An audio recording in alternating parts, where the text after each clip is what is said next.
पाठ 3 धर्म पक्षी द्वारा जैमिनी के प्रश्नों का उत्तर। मार्कंडेय जी कहते हैं, जैमिनी, इस प्रकार वेद्रोण के पुत्र चारों पक्षी ज्ञानी हैं और विंध्यगिरि पर निवास करते हैं। तुम उनकी सेवा में जाओ और उनसे ज्ञातव्य बातें पूछो। मार्कंडेय मुनि की यह बात सुनकर महर्षि जैमिनी विंध्य पर्वत पर, जहां वे धर्मात्मा पक्षी रहते थे, गए। उस पर्वत के निकट पहुंचने पर पाठ करते हुए उन पक्षियों की ध्वनि उनके कानों में पड़ी। उसे सुनकर जैमिनी बड़े विस्मय में पड़े और इस प्रकार सोचने लगे, अहो, ये श्रेष्ठ पक्षी बहुत ही स्पष्ट उच्चारण करते हुए पाठ कर रहे हैं। जिस अक्षर का कंठ, तालु आदि जो स्थान है, उसका वहीं से उच्चारण हो रहा है। बोलने में कितनी शुद्धता और सफाई है।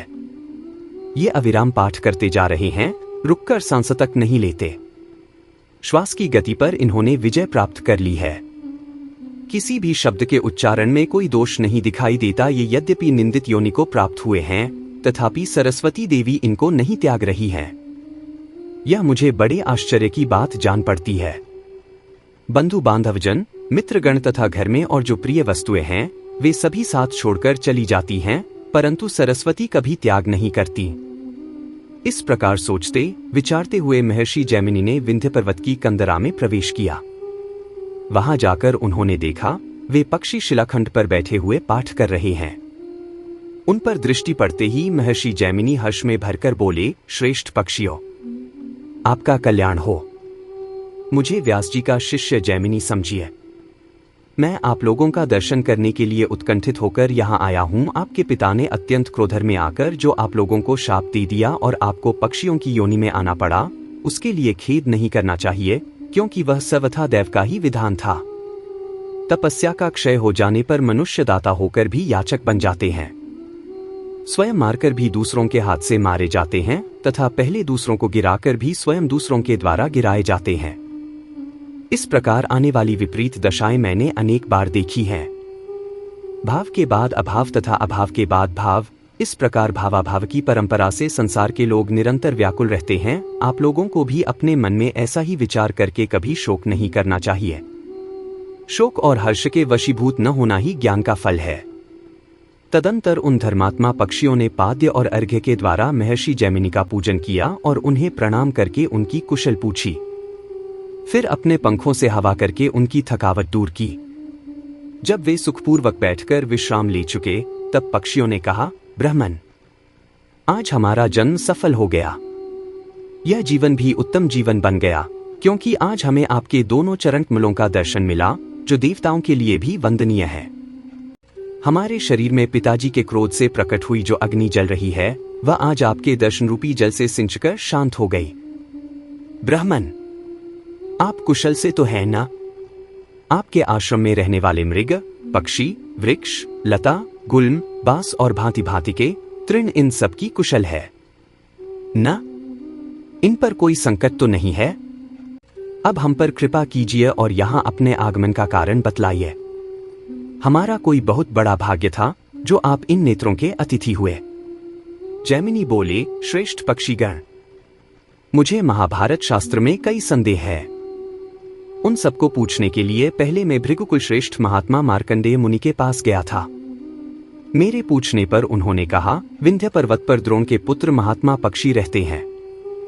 वे तुम्हारे प्रश्नों का विस्तार पूर्वक उत्तर देंगे। उनकी आज्ञा से ही मैं इस महान पर्वत पर आया हूं। आप लोग हमारे प्रश्नों को पूर्ण रूप से सुनकर उनका विवेचन करें। पक्षियों ने कहा, ब्राह्मण, आपका प्रश्न यदि हमारी बुद्धि के बाहर न होगा तो हम अवश्य उसका समाधान करेंगे। आप निःशंक होकर सुने। विप्रवर, चारों वेद, धर्मशास्त्र, संपूर्ण वेदांग तथा और भी जो वेदों के समान माननीय इतिहास, पुराणादि हैं, उन सब में हमारी बुद्धि का प्रवेश है, तथापि हम कोई प्रतिज्ञा नहीं कर सकते। आपको महाभारत में जो जो संदिग्ध बात जान पड़े, उसे निर्भीक होकर पूछिए। जैमिनी बोले, पक्षियों, आप लोगों का अंतःकरण निर्मल है। महाभारत में मेरे लिए जो संदिग्ध बातें हैं, उन्हें बताता हूं, सुनिए और सुनकर उनकी व्याख्या कीजिए। सर्वव्यापी भगवान जनार्दन संपूर्ण जगत के आधार, समस्त कारणों के भी कारण और निर्गुण होते हुए भी मनुष्य शरीर को कैसे प्राप्त हुए? द्रुपद कुमारी कृष्णा अकेली ही 5 पांडवों की महारानी क्यों कर हुई? इस विषय में मुझे महान संदेह है। इसके सिवा द्रौपदी के 5 महारथी पुत्र, जिनका अभी विवाह तक नहीं हुआ था, समस्त पांडव जिनके रक्षक थे तथा जो स्वयं भी बड़े बलवान थे, अनाथ की भांति कैसे मारे गए? महाभारत के विषय में यह मेरा संदेह है। आप लोग इसका निवारण करें। पक्षियों ने कहा, जो संपूर्ण देवताओं के स्वामी, सर्वव्यापक, सबकी उत्पत्ति के कारण, अंतर्यामी, प्रमाणों के अविषय, सनातन, अविनाशी, चतुर्व्यूह स्वरूप, त्रिगुणमय, निर्गुण, सबसे बड़े, अत्यंत गौरवशाली, सर्वश्रेष्ठ तथा अमृत स्वरूप हैं, उन भगवान विष्णु को हम सबसे पहले नमस्कार करते हैं, जिनसे बढ़कर सूक्ष्म तथा जिनसे अधिक बड़ा भी कोई नहीं है, जिनके द्वारा यह संपूर्ण विश्व व्यास है, जो इस जगत के आदिकारण और अजन्मा हैं, जो उत्पत्ति, लय, प्रत्यक्ष और परोक्ष सबसे विलक्षण हैं, इस संपूर्ण जगत को जिनकी रचना बतलाते हैं तथा अंत में जिनके भीतर इसका सहार होता है, उन परमेश्वर को हमारा नमस्कार है। तत्पश्चात जो अपने चारों मुखों से ऋक्साम आदि वेद का उच्चारण करते हुए तीनों लोकों को पवित्र करते हैं, उन आदिदेव ब्रह्मा जी को भी हम एकाग्रचित्त से नमस्कार करते हैं। इसी प्रकार जिनके एक ही बाण से पराजित होकर असुरगण कभी याज्ञिकों के यज्ञों का विनाश नहीं करते, उन भगवान शंकर को भी मस्तक झुकाते हैं। इसके बाद हम अद्भुत कर्म करने वाले व्यास जी के संपूर्ण मतों की व्याख्या करेंगे, जिन्होंने महाभारत के उद्देश्य से धर्म आदि का रहस्य प्रकट किया है। तत्वदर्शी मुनियों ने जल को नारा कहा है। वह नारा ही पूर्व काल में भगवान का निवास स्थान रहा, इसलिए वे नारायण कहे गए हैं। ब्रह्मन, वे सर्वव्यापी भगवान नारायण देव सबको व्याप्त करके स्थित हैं। वे सगुण भी हैं और निर्गुण भी। उनका प्रथम स्वरूप ऐसा है कि जिसका शब्दों द्वारा प्रतिपादन नहीं किया जा सकता। विद्वान पुरुष उसे शुक्ल शुद्ध स्वरूप देखते हैं। भगवान का वह दिव्य विग्रह ज्योतिपुंज से परिपूर्ण है। वही योगी पुरुषों की परानिष्ठा अंतिम लक्ष्य है। वह दिव्य स्वरूप दूर भी है और समीप भी। उसे सब गुणों से अतीत जानना चाहिए। उस दिव्य स्वरूप का ही नाम वासुदेव है। अहंता और ममता का त्याग करने से ही उसका साक्षात्कार होता है। रूप और वर्ण आदि काल्पनिक भाव उसमें नहीं है। वह सदा परम शुद्ध एवं उत्तम अधिष्ठान स्वरूप है। भगवान का दूसरा स्वरूप शेष के नाम से प्रसिद्ध है, जो पाताल लोक में रहकर पृथ्वी को अपने मस्तक पर धारण करता है। इसे तिर्यक स्वरूप को प्राप्त हुई तामसी मूर्ति कहते हैं। श्रीहरि की तीसरी मूर्ति समस्त प्रजा के पालन पोषण में तत्पर रहती है। वही इस पृथ्वी पर धर्म की निश्चित व्यवस्था करती है। धर्म का नाश करने वाले उद्दंड असुरों को मारती तथा धर्म की रक्षा में संलग्न रहने वाले देवताओं और साधु संतों की रक्षा करती है। जैमिनी जी, संसार में जब जब धर्म का ह्रास और अधर्म का उत्थान होता है, तब तब वह अपने को यहाँ प्रकट करती है। पूर्व काल में वही वाराह रूप धारण करके अपने थूथुन से जल को हटाकर इस पृथ्वी को एक ही दांत से जल के ऊपर ऐसे उठा लाई मानो वह कोई कमल का फूल हो। उन्हीं भगवान ने नृसिंह रूप धारण करके हिरण्यकशिपु का वध किया और विप्रचित्ति आदि अन्य दानवों को मार गिराया। इसी प्रकार भगवान के वामन आदि और भी बहुत से अवतार हैं, जिनकी गणना करने में हम असमर्थ हैं। इस समय भगवान ने मथुरा में श्री कृष्ण रूप में अवतार लिया है। इस तरह भगवान की वह सात्विकी मूर्ति ही भिन्न भिन्न अवतार धारण करती है। यह आपके पहले प्रश्न का उत्तर बतलाया गया कि भगवान पूर्ण काम होते हुए भी धर्म आदि की रक्षा के लिए सदा स्वेच्छा से ही अवतीर्ण होते हैं। ब्राह्मण, पूर्व काल में त्वष्टा प्रजापति के पुत्र विश्वरूप इंद्र के हाथ से मारे गए थे, इसलिए ब्रह्महत्या ने इंद्र को धर दबाया। इससे उनके तेज की बड़ी क्षति हुई। इस अन्याय के कारण इंद्र का तेज धर्मराज के शरीर में प्रवेश कर गया, अतः इंद्र निस्तेज हो गए।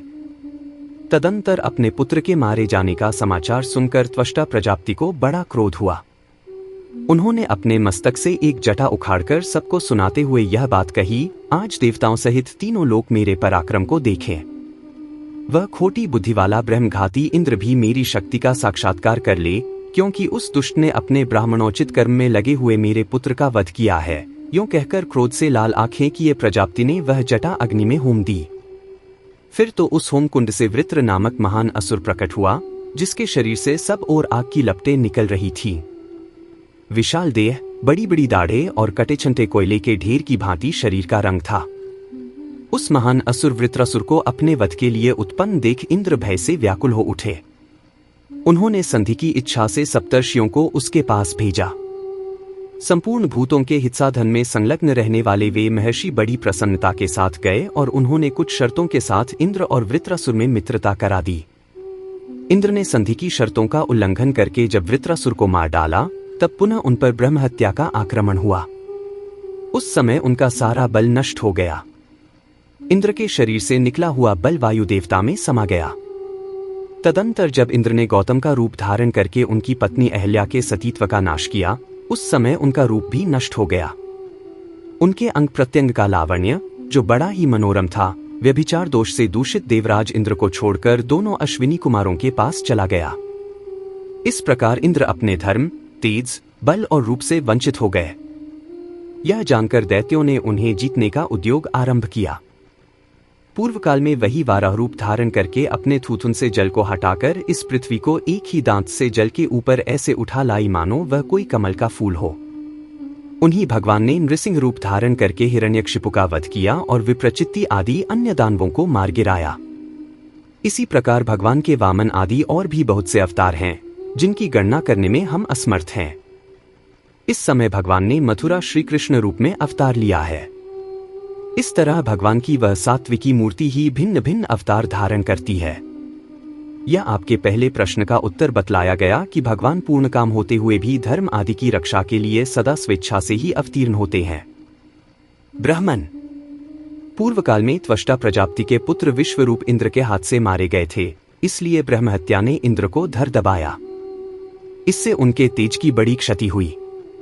इस अन्याय के कारण इंद्र का तेज धर्मराज के शरीर में प्रवेश कर गया, अतः इंद्र निस्तेज हो गए। तदंतर अपने पुत्र के मारे जाने का समाचार सुनकर त्वष्टा प्रजापति को बड़ा क्रोध हुआ। उन्होंने अपने मस्तक से एक जटा उखाड़कर सबको सुनाते हुए यह बात कही, आज देवताओं सहित तीनों लोग मेरे पराक्रम को देखें। वह खोटी बुद्धि वाला ब्रह्मघाती इंद्र भी मेरी शक्ति का साक्षात्कार कर ले, क्योंकि उस दुष्ट ने अपने ब्राह्मणोचित कर्म में लगे हुए मेरे पुत्र का वध किया है। यूं कहकर क्रोध से लाल आंखें किए प्रजापति ने वह जटा अग्नि में होम दी। फिर तो उस होमकुंड से वृत्र नामक महान असुर प्रकट हुआ, जिसके शरीर से सब ओर आग की लपटें निकल रही थीं। विशाल देह, बड़ी बड़ी दाढ़ें और कटे छंटे कोयले के ढेर की भांति शरीर का रंग था।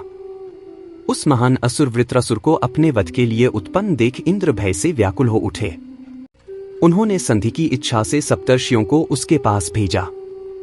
संपूर्ण भूतों के हितसाधन में संलग्न रहने वाले वे महर्षि बड़ी प्रसन्नता के साथ गए और उन्होंने कुछ शर्तों के साथ इंद्र और वृत्रासुर में मित्रता करा दी। इंद्र ने संधि की शर्तों का उल्लंघन करके जब वृत्रासुर को मार डाला, तब पुनः उन पर ब्रह्म हत्या का आक्रमण हुआ। उस समय उनका सारा बल नष्ट हो गया। इंद्र के शरीर से निकला हुआ बल वायु देवता में समा गया। तदंतर जब इंद्र ने गौतम का रूप धारण करके उनकी पत्नी अहल्या के सतीत्व का नाश किया, उस समय उनका रूप भी नष्ट हो गया। उनके अंग प्रत्यंग का लावण्य, जो बड़ा ही मनोरम था, व्यभिचार दोष से दूषित देवराज इंद्र को छोड़कर दोनों अश्विनी कुमारों के पास चला गया। इस प्रकार इंद्र अपने धर्म, तेज, बल और रूप से वंचित हो गए। यह जानकर दैत्यों ने उन्हें जीतने का उद्योग आरंभ किया। महामुने, उन दिनों पृथ्वी पर जो अधिक पराक्रमी राजा थे, उन्हीं के कुलों में देवराज को जीतने की इच्छा रखने वाले अत्यंत बलशाली दैत्य उत्पन्न हुए। कुछ काल के अनंतर यह पृथ्वी पाप के भारी भार से पीड़ित हो मेरु पर्वत के शिखर पर, जहां देवताओं की दिव्य सभा है, गई। वहां पहुंचकर उसने दानवों और दैत्यों से होने वाले अपने खेद का कारण बतलाया।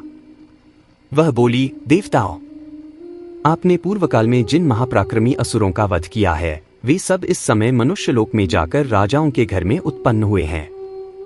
ऐसे दैत्यों की अनेक अक्षौहिणी सेनाएं हैं। मैं उनके भार से पीड़ित होकर नीचे की ओर धंसी जाती हूं। आप लोग ऐसा कोई उपाय करें जिससे मुझे शांति मिले। पक्षी कहते हैं, पृथ्वी के यों कहने पर संपूर्ण देवता अपने अपने तेज के अंश से पृथ्वी पर अवतार लेने लगे। उनके अवतार के दो ही उद्देश्य थे, प्रजाजनों का उपकार और पृथ्वी के भार का अपहरण। इंद्र के शरीर से जो तेज प्राप्त हुआ था, उसे स्वयं धर्मराज ने कुंती के गर्भ में स्थापित किया। उसी से महातेजस्वी राजा युधिष्ठिर का जन्म हुआ। फिर वायु देवता ने इंद्र के ही बल को कुंती के उदर में स्थापित किया। उससे भीम उत्पन्न हुए। इंद्र के आधे अंश से अर्जुन का जन्म हुआ। इसी प्रकार इंद्र का ही सुंदर रूप अश्विनी कुमारों द्वारा माद्री के गर्भ में स्थापित किया गया था, जिससे अत्यंत कांतिमान नकुल और सहदेव उत्पन्न हुए। इस प्रकार देवराज इंद्र 5 रूपों में अवतीर्ण हुए। उनकी पत्नी शची ही महाभागा कृष्णा के रूप में अग्नि से प्रकट हुई। अतः कृष्णा एकमात्र इंद्र की ही पत्नी थी और किसी की नहीं। योगीश्वर भी अनेक शरीर धारण कर लेते हैं, फिर इंद्र तो देवता हैं, उनके 5 शरीर धारण कर लेने में क्या संदेह है।